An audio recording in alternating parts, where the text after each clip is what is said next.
Clutch available ആണ്. Slipper ഏകദേശം 320 mm ആയിട്ട് മാറും.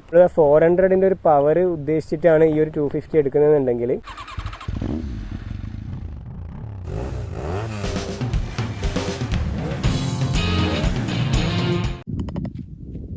അപ്പോൾ നമ്മളിന്ന് ചെയ്യാൻ പോകുന്നത് ഡൊമിനർ 250യുടെ ജസ്റ്റ് റിവ്യൂ ചെയ്യുന്നത്.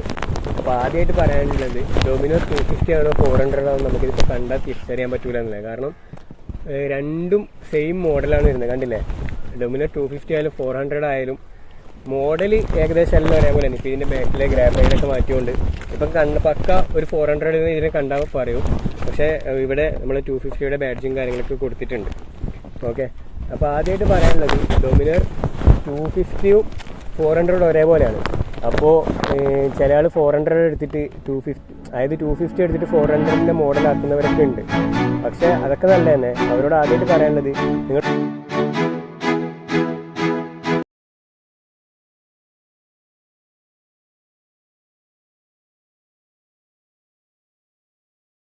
400ന്റെ ഒരു പവർ ഉദ്ദേശിച്ചിട്ടാണ് ഈ ഒരു 250 എടുക്കുന്നതെന്നുണ്ടെങ്കിൽ അതിനെ കൊണ്ട് കാര്യമില്ല.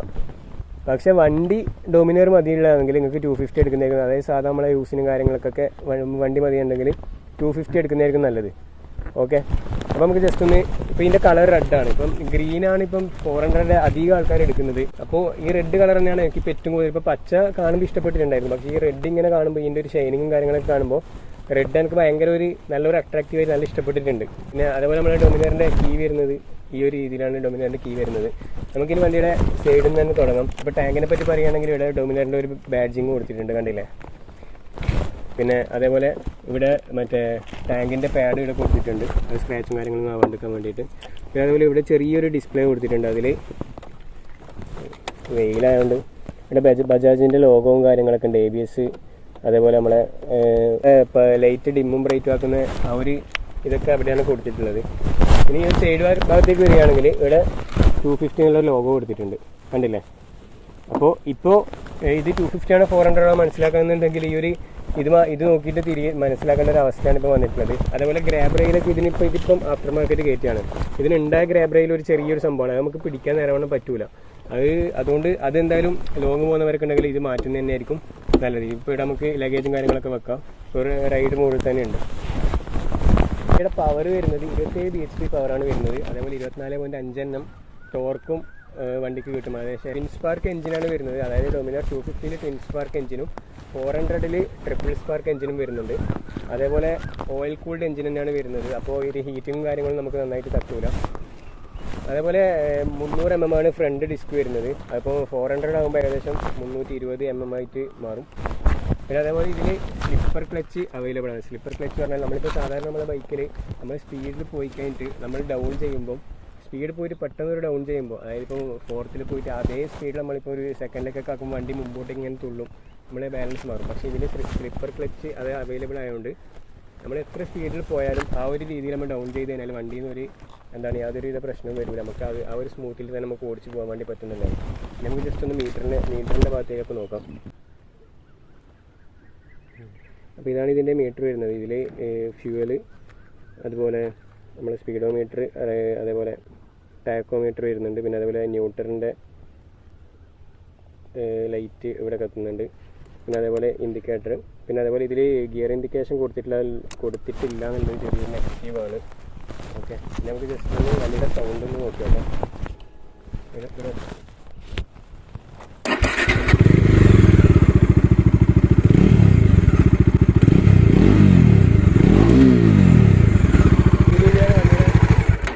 സൗണ്ട് വരുന്നത് നമുക്ക് ജസ്റ്റ് വണ്ടി ഓടിച്ചിട്ട് വണ്ടിയുടെ കാര്യങ്ങൾ എങ്ങനെയാണെന്ന് ജസ്റ്റ് നോക്കിയോട്ടെ.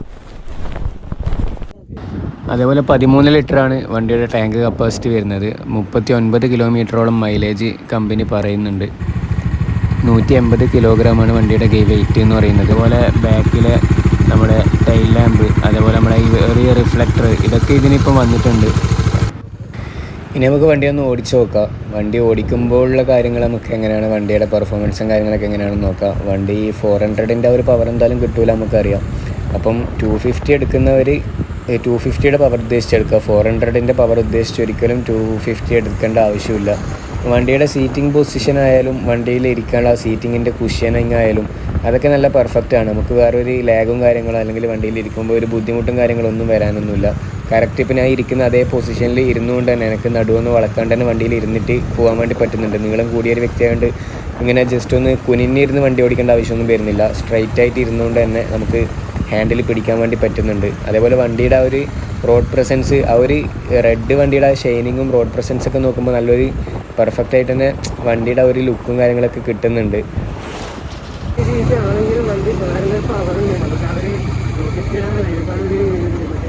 ഓടിക്കുന്ന രീതിയിലുള്ള ഒരു പവർ നമുക്ക് ഇതിൽ കിട്ടുന്നുണ്ട്. പിന്നെ അതേപോലെ ഹീറ്റും കാര്യങ്ങളൊന്നും അങ്ങനെ അടിക്കുന്നില്ല.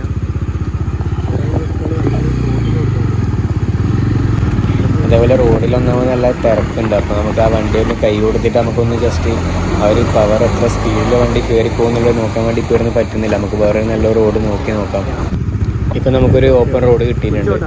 ഇനിയിപ്പോൾ നമുക്ക് ജസ്റ്റ് ഒന്ന് ഓടിച്ച് നോക്കാം. ഇപ്പോൾ വണ്ടിയുടെ സൗണ്ടും കാര്യങ്ങളൊക്കെ ആയാലും തന്നെ നമുക്ക് ആഫ്റ്റർ മാർക്കറ്റ് വേറെ എക്സോസ്റ്റ് കയറ്റേണ്ട ആവശ്യമൊന്നുമില്ല. നല്ല അത്യാവശ്യം നല്ലൊരു സൗണ്ട് ഉണ്ട്. ഇപ്പം ജസ്റ്റ് നമ്മൾ സെക്കൻഡ് ഗിയറിൽ തന്നെ ഏകദേശം 60 തന്നെ വണ്ടി എടുക്കുന്നുണ്ട്. അത്രയും നല്ല പവറിൽ പോകുന്നുണ്ട്. ഒരു NS ഒക്കെ ഓടിക്കുന്ന ഒരു ഫീലാണ് ഇതിപ്പം കിട്ടുന്നത്. ശരിക്കും പറഞ്ഞാൽ വേറെ വണ്ടിക്ക് വേറെ ഒരു വെയിറ്റും കാര്യങ്ങളൊന്നും തോന്നുന്നില്ല. ഇപ്പം നല്ല ക്യാമറ നല്ല ഷെയ്ക്കിംഗ് ഉണ്ട്. കാരണം അത്രയും ബേക്കിലിരിക്കുന്നതൊക്കെ അങ്ങനെ പിടിക്കാൻ വേണ്ടി പറ്റുന്നില്ല.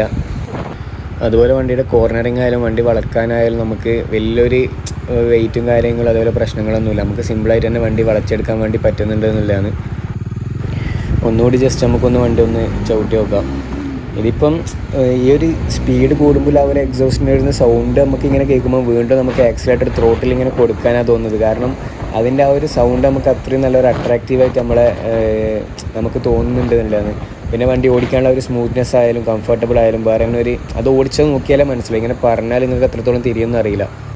പിന്നെ അതുപോലെ ഇപ്പോൾ നമ്മൾ ഡൗൺ ചെയ്യുമ്പോൾ ഇപ്പോൾ ഇത്ര സ്പീഡ് പോയിട്ട് ഞാൻ ഗിയർ ഡൗൺ ചെയ്തിട്ട് വണ്ടി മുമ്പോട്ടേക്ക് കുത്തുന്നൊന്നുമില്ല. അതായത് കറക്റ്റ് നമ്മൾ ഓടിക്കുന്ന ഒരു സ്മൂത്തിൽ തന്നെ വണ്ടി ഇപ്പം സ്ലോ ആകുന്നുണ്ട്. പിന്നെ ബ്രേക്കിംഗ് ഒക്കെ വണ്ടിക്ക് പക്കയാണ്. നമുക്കൊരു 250 ആണെങ്കിൽ നമുക്കിപ്പോൾ ഒരു സാധാരണ ഒരു യൂസിന്, അതായത് നമുക്ക് വലിയൊരു സ്പീഡും കാര്യങ്ങളൊന്നും ഉദ്ദേശിക്കാത്ത ഒരാൾക്കാണെങ്കിൽ നല്ലൊരു വണ്ടി ഉദ്ദേശിക്കുന്നുണ്ടെങ്കിൽ ഈ ഒരു പ്രൈസ് റേഞ്ചിൽ ഡൊമിനർ 250 തന്നെയാണ് ബെറ്റർ എന്നാണ് പറയാനുള്ളത്. ഇനി സ്പീഡും കാര്യങ്ങളും അതേപോലെ പെർഫോമൻസ് വൈസ് നോക്കുകയാണെങ്കിൽ 400 എടുക്കുന്നതായിരിക്കും ബെറ്റർ. അപ്പോൾ നമുക്കിപ്പോൾ ഈ ഒരു കട്ട് റോഡായാലും ഇതൊക്കെ സിമ്പിളായിട്ട് വണ്ടി കയറി പോകുന്നുണ്ട്. വേറെ ലാഗും കാര്യങ്ങളൊന്നും വണ്ടിയുടെ ഭാഗത്ത് നമുക്ക് വരുന്നില്ല. അപ്പോൾ ഇത്രയുമാണ് നമ്മുടെ വീഡിയോ ഇഷ്ടപ്പെട്ടാൽ ലൈക്ക് ചെയ്യുക, ഷെയർ ചെയ്യുക, അതുപോലെ ചാനൽ സബ്സ്ക്രൈബ് ചെയ്യാത്തവർ സബ്സ്ക്രൈബ് ചെയ്യുക. നിങ്ങളുടെ സജഷൻസ് അറിയിക്കുക. ഇനി നമുക്ക് മറ്റൊരു വീഡിയോ ആയിട്ട് വീണ്ടും കാണാം. അതുവരേക്കും ഗുഡ് ബൈ.